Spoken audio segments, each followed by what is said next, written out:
Esinye sezisebenzi sezindiza SAA esabe siyingxenye yethimba elathunywa ukuyolanda izakhamuzi zakulelizwe eziyikhulu neshumi nambili eWuhan eChina ngoNdasa sidlulile emhlabeni.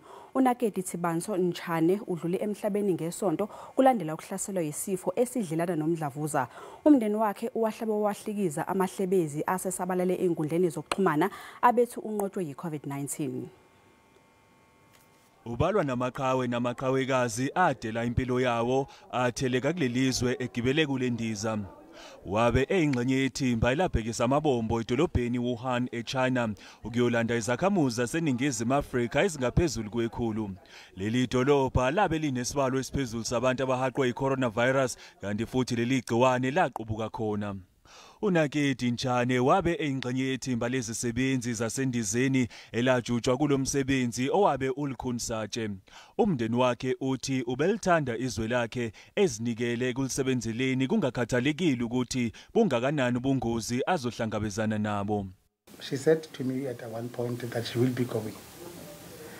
I was afraid, but I said to her, okay, fine, if you so wish and if it's what you want to do, do it. We were all ecstatic that she came back safe. Indeed, her name will go down in history as a heroine and a heroine of this country. INingizimu Afrika yaqala ukuyotakula izakhamuzi zakulelizwe ezabe zivaleleke eWuhan kulandela ukuzikhalela kwazo zicela usizo. She was working with me. She was one of my front line, looking after the pilots. We went with her as my soldier and as my team member, as my leader, as the person that I actually looked forward to say to the war. Here we are facing you, we are facing our South Africans, and we did. Umufi uzofihlwa kusasa.